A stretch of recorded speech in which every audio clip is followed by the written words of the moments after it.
Des triathlons, vous en avez des centaines dans le monde, une course plus que mythique qui allie natation, vélo et running. Un rouleau compresseur qui attire toujours de plus en plus. Mais ça ne suffisait pas, alors on a décidé de créer l'Ironman, toujours le même format mais en beaucoup plus dur. Ce sera 3,8 km de nage cette fois-ci, 180 km de vélo et pour achever la douleur, 42,2 km soit un marathon mais en course à pied. Tout ça en à peu près 12h30 de course. Il y a quelques années, l'Ironman le plus dur du monde, c'était ça. Le Norseman, il fait partie de la petite catégorie des 3 triathlons considérés comme extrêmes. Là, le parcours proposé est plus qu'atypique, avec un départ qui consiste à sauter au petit matin, depuis le pont d'un ferry, pour commencer la course. S'ensuivra alors une longue nage dans le fjord glacial jusqu'à rejoindre la petite ville d'Eichford. On n'est qu'au début de notre aventure, car maintenant c'est un long raid solitaire à 2 roues de 180 km qu'on s'apprête à vivre. À travers les montagnes, à la merci des conditions météo qui selon les dires des locaux sont extrêmement changeantes. Pouvant passer d'un soleil radieux à des rafales pouvant faire décoller un vélo. Puis, c'est le bouquet final, alors que vous sentez vos muscles se raidir en descendant de la selle, ce ne sera pourtant à présent qu'un nouveau départ, celui d'un marathon, sur cette montagne, son surnom mignon, la colline zombie. En rapport évidemment avec l'état des rares athlètes qui arrivent à s'aventurer dedans. Ok, donc après ce qu'on vient d'entendre, difficile d'imaginer un Ironman encore plus dur que le Norseman. Mais la limite n'est pas assez haute, ou plutôt pas assez au nord, pour notre protagoniste qui était encore très loin de se douter de ce qu'il allait vivre. Avant qu'on fasse sa rencontre, accordez-moi une petite minute pour vous emmener voyager pour un tour du globe qui me permettra ainsi de vous présenter quelques courses Ironman mythiques sur chaque continent de notre planète. Nous sommes à Langwaki, se tient devant nous l'Ironman le plus dur d'Asie. Et ne vous laissez pas berner par ces plages paradisiaques car quand il s'agit d'y courir un Ironman, les choses s'avèrent beaucoup plus compliquées. Climat tropical, donc humidité élevée et chaleur étouffante dans un parcours particulièrement escarpé à flanc de montagne. Puis à peine avons-nous franchi la ligne que nous voilà déjà un peu plus bas sur un nouveau continent en Océanie. Sur l'Ironman de Cairns, un raid se situant en Australie qui mêle une fois de plus chaleur intense, parcours difficile dans les forêts humides et glissantes. Préparons-nous à présent à être bousculés. En effet, voici l'Ironman le plus dur d'Afrique, situé à la pointe de celle-ci. La nage y est certainement l'une des plus difficiles de toutes, celles que nous verrons, notamment à cause de ses courants violents, pouvant tirer les athlètes au large du cap de Bonne-Espérance. Une fois sur la terre ferme, la chaleur et le vent extrême pourraient vous laisser à terre, totalement secoué par les rafales et déshydraté. En Europe, n'oublions pas le célèbre Norseman sur lequel nous sommes déjà passés et évidemment tout à droite de notre monde. Sur le continent américain, rencontrons l'Ironman de Saint-Georges. Au fin fond de l'Utah, isolé de toute vie humaine, se déroule cette course atroce. Nager dans un réservoir, puis pédaler et courir dans les montagnes arides sous une chaleur écrasante, seuls les athlètes familiers avec le désert pourront espérer atteindre la ligne de fin.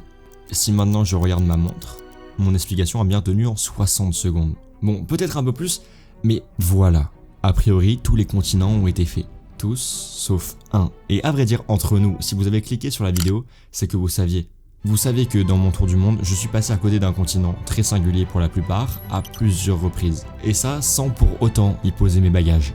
Et vous avez raison, parce que déjà qu'imaginer une course et en plus de ça, la plus dure d'entre elles, un Ironman en Antarctique, ça n'a absolument aucune sorte de sens. Considéré comme inhabité, totalement couvert de glace, truffé de crevasses, entouré d'une mer polaire plus que glaciale, le pôle sud, c'est surtout être seul au monde, sans assistance, avec des banques catabatiques. Un mot, je vous l'accorde, trop recherché et pas assez flippant, qui se veut simplement annoncer des rafales à 300 km/h. Et c'est d'ailleurs pour cette raison que si vous cherchiez il y a 4 ans sur internet Ironman Antarctique, vous ne pourrez même pas avoir une vraie réponse à votre questionnement, car le sujet étant tellement peu référencé par Google que la seule chose qui vous aurait été proposée, ça aurait été un pauvre article sur les pingouins. Et j'exagère à peine en disant ça, manche au papou si vous voulez plus de précision, mais je pense que vous n'êtes pas venu pour ça. Vous êtes venu pour Anders, le gars à gauche là sur votre écran qui va sauter dans les eaux de la mer Baltique à Copenhague. Et Anders, ça ne l'a pas trop inquiété de voir aucun article sur le sujet des Ironman au pôle sud. Il s'est tout simplement dit que si personne n'avait d'infos sur cette course, c'est qu'il devait l'organiser lui-même tout seul. Facile, simple même, et c'est comme ça que notre aventure principale va commencer. Premier Ironman en Antarctique, l'un des derniers défis sportifs que l'homme a préféré laisser de côté, et ça au fil des siècles. Un reportage documentaire a été fait sur le sujet, n'hésitez pas à le consulter. Anders, pour vous faire le portrait, c'est un gars qui s'est toujours laissé porter dans sa vie. Études classiques, boulot classique aussi, vie conforme sans jamais rien de très grand se profilant à l'horizon. Du moins, pas depuis quelques jours. En effet, depuis qu'il a eu cette idée sur l'Antarctique, elle ne veut plus sortir de sa tête. Et pour la première fois, même s'il n'a pas trop de moyens, il décide de foncer tête baissée pour aller toucher du bout des doigts son rêve le plus rapidement possible. Alors, avec son frère et quelques amis, le Danois va commencer à tester ses premiers bains froids dans les eaux de Copenhague. Une dynamique d'entraînement va même se mettre en place et pour passer au stade supérieur, il va se créer une chaîne YouTube. Nous sommes en 2018 et j'ai le grand plaisir de vous annoncer que le rendez-vous avec la banquise est pris pour dans 2 ans. 700 jours plus exactement pour se préparer à l'impossible. I'm doing something that has never been done before. Completing what I call an Iceman. In 2019, I'm gonna swim 3.8 kilometers in ice water, bike 180 kilometers and run a marathon on Antarctica. People tell me it's impossible, but I want to show you that limitations are really only perceptions. Ce qu'il s'apprête à tenter, c'est l'un des seuls rares derniers exploits sportifs restants sur Terre. L'homme a déjà été sur la Lune, il a plus que monté l'Everest, mais organisé la course la plus dure pour l'homme, et ça dans un environnement qui regroupe toutes les pires conditions existantes, c'est du jamais vu. Présence d'orques et de phoques vont pouvoir balayer un homme d'un souffle, sans oublier le fameux froid polaire. La préparation devra être à la hauteur du rêve et l'entraînement se déroulera en 3 étapes. Le premier bloc, la nage en eau glacée. Alors on se rend au Groenland pour s'entraîner et c'est la première douche froide, sans mauvais jeu de mots bien sûr, c'est le cas de le dire. 30 petites secondes max dans l'eau, son record est ridicule devant les kilomètres qu'il devra avaler en Antarctique. Mais Anders ne va pas se laisser abattre, 500 mètres de distance au Svalbard en eau gelée puis 1,9 km. Et c'est son ticket pour passer directement au second bloc, pédaler dans la neige. Un défi qui est tout sauf facile, les chutes à répétition et le vent sont extrêmement décourageants. Mais on ne se laisse pas abattre et au bout de 90 km, ça le fait. Il ne reste plus qu'un semi-marathon, le 3e bloc se déroulera dans le brouillard glacé du Grand Nord, courir avec juste l'infini devant soi. Avec chaque pas qui s'enfonce toujours plus dans la neige, après 10 heures de course, Anders vient déjà d'inscrire un record du monde, le premier triathlon le plus au nord jamais réussi par l'homme. Le temps a bien passé, les routines d'entraînement commencent juste à porter leurs fruits et tant mieux. Car à vrai dire, l'aiguille a déjà bien tourné elle et le départ est prévu pour dans 3 mois seulement. Sauf qu'un problème risque bien de gâcher la fête. Un problème dont je ne vous ai pas encore parlé, mais qui est pourtant bien là depuis le début de notre aventure. Le manque d'argent. En effet, depuis le début du projet, Anders vit sur ses fonds de placard. Sauf que à J-90, il n'y a vraiment plus rien dedans. Notre futur Ironman n'est personne. Il a dû même emprunter pour mener son projet à bien. Et comme si ce n'était pas assez, il se trouve que son genou droit commence à poser de sérieux problèmes. En effet, il provoque de grosses douleurs dues au surentraînement et doit donc être surveillé de très près. Le temps passe, mais rien ne bouge. Allait-il devoir tirer un trait sur son projet après 2 ans de sa vie consacrée uniquement à cet objectif ? Pas moyen, alors il va devoir faire avec ce qu'il a à bord.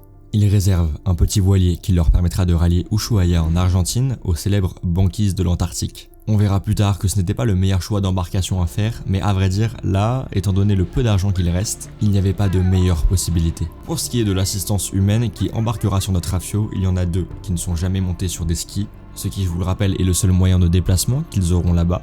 Aucun est déjà allé en Antarctique, aucun a déjà organisé un Ironman, et évidemment, pour couronner le tout, aucun d'entre eux a déjà filmé un documentaire pour vous dire, l'âge moyen de l'équipage est de 27 ans seulement. Voilà, et le temps que je vous raconte tout ça, il ne reste plus qu'un mois avant le départ. Toujours pas d'argent, mais miraculeusement, leur situation commence à devenir vraiment désespérée et pour éviter un drame, ils se verront recevoir un chèque de 100 000 € de la part d'un sponsor. We would like to offer Anders Hoffman a check for 100,000 Danish kroner.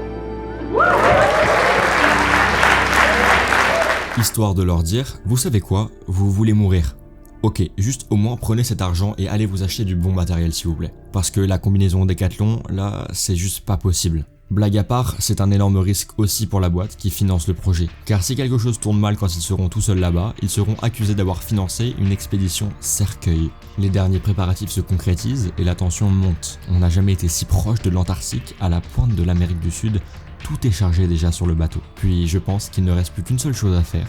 Envoyer les derniers messages à ses proches, faire ses adieux et enfin larguer ses foutus amarres.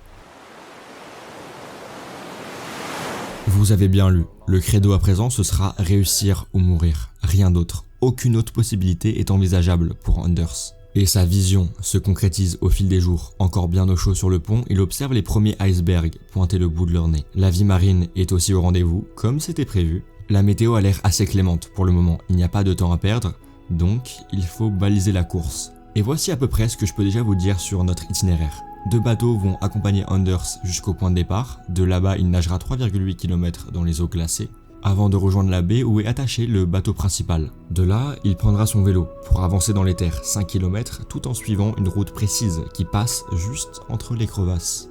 Nous arrivons dans un cirque qui fait 4 km où Anders pourra rouler tout en évitant la menace des énormes trous de glace. Tout au long de notre trajet se trouvent des points de ravitaillement. Ça c'est ce qui doit se passer dans le meilleur des cas.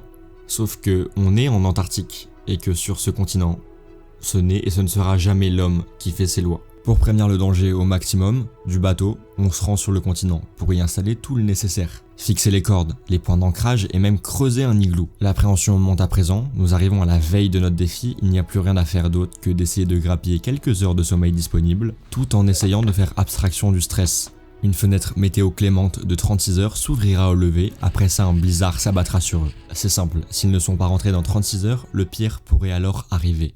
Eh bien, on dirait qu'on est le jour du départ. La température dehors est de -5 degrés, l'eau un tout petit peu fraîche, -0,8, juste ce qu'il faut pour qu'elle ne se transforme pas en glaçon. Et parallèlement, juste ce qu'il faut pour tuer un humain lambda, d'hypothermie sans combinaison en 5 minutes. Mais bon, ça, Anders, il s'en fout, l'eau saisit son corps au premier contact, on est tout seul au milieu de l'immensité polaire. La route n'est pas facile, tout se ressemble et quand Anders croit finir sa nage, il lui reste en réalité la moitié du chemin à parcourir. Après 1h10 de nage donc, Anders va sortir de l'eau frigorifié. Pour le moment, tout se passe comme prévu, même si on sent que la nage a déjà bien puisé dans ses ressources. Attaquons-nous à la pièce maîtresse, 180 km de vélo à travers le glacier. Sauf que la neige et le vélo, ce ne sont pas les meilleurs amis au monde. Un brouillard intense s'abat sur le circuit que nous avons maintenant rejoint. Celui-ci n'est pas du tout adapté pour y faire circuler un vélo. Le manteau neigeux étant beaucoup trop épais. Il va falloir donc trouver une solution de toute urgence si on espère pouvoir poursuivre notre course. Créer un nouveau tracé tout en évitant les potentielles crevasses, toujours cachées sous la neige fraîchement tombée. Ça fait maintenant 9 heures que Anders s'est sorti de l'eau et il n'a fait que 30 km sur son VTT. L'ambiance dans le groupe est au plus bas, en effet ils mettent beaucoup de temps à s'adapter et à creuser de nouvelles pistes pour le vélo. La nuit tombe et le raid va se poursuivre dans la douleur, ça fait 17 heures qu'Anders est parti. Et il va lui rester 105 km de vélo à faire. S'il n'accélère pas maintenant, c'est sûr, il n'aura pas le temps d'arriver au bout de son objectif avant la fin de la fenêtre météo. Mettons-nous à sa place, le soleil commence à se lever à présent, le froid est partout autour, le vélo est déjà tombé plus de 200 fois, la souffrance devient énorme, la seule chose à faire pour sortir de là au plus vite, appuyer sur les pédales. 200 mètres, demi-tour, 200 mètres et encore demi-tour. Il reste 58 km de vélo et pour la première fois, si je n'y arrivais pas, si j'avais visé trop haut, si rien que le fait de penser qu'il n'est pas à la hauteur le fait immédiatement redoubler d'efforts. Alors oui, les choses ne s'arrangent pas pour autant, oui il tombe, oui il a froid, il tremble même, mais il va le faire. Anders mit 33,5 heures à finir le vélo. Et à peine a-t-on eu le temps de se réjouir de valider la deuxième étape que le ciel leur tombe sur les épaules. La réalité est dure à entendre. La fenêtre météo vient de passer et à peine ont-ils l'occasion d'entendre le vent au loin qu'il est déjà sur eux. Il fait -11 degrés, mais il faut à présent encore courir le marathon, sauf que l'Antarctique est le pire endroit sur Terre où courir un marathon. Surtout en plein blizzard, on va devoir s'arrêter un peu. Et laisser passer la tempête, le but n'est plus de courir 42 km ou de finir une course stupide, là, le challenge est tout autre. Il faut juste survivre. Ça fait 44 heures que le départ de l'Iceman a été donné, il reste encore 20 km de course donc, pour pouvoir devenir le premier homme à réaliser cet exploit. S'ils parviennent à survivre au blizzard, bien sûr.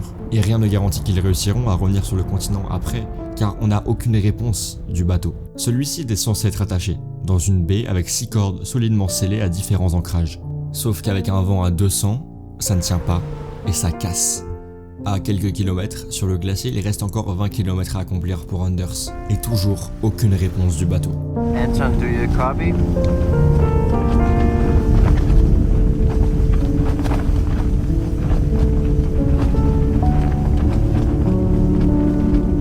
Il va falloir se lever et aller courir. Même si le vent n'est pas vraiment tombé, même s'ils n'ont aucune garantie de pouvoir se réchauffer après sur le bateau, et que la carte de la sécurité ce serait d'économiser de l'énergie. Anders n'a que quelques phrases qui tournent dans sa tête en boucle à ce moment-là. Quand tout le monde te dit que c'est impossible, que tu ne vois pas les résultats et que ça ne sert plus à rien de persévérer, que c'est peut-être l'heure d'abandonner, c'est à ce moment précis qu'il faut redoubler d'efforts. Pour Anders, pour la première fois de sa vie, il avait arrêté de se faire porter par le courant. Il l'avait enfin contré. Pour la première fois, il avait chuté, mais s'était relevé pourtant à chaque fois. Même quand tout semblait perdu, Anders s'était battu pour son rêve, alors oui, on sait que ce n'est pas la route la plus facile, mais c'est justement ça qui la rend aussi belle.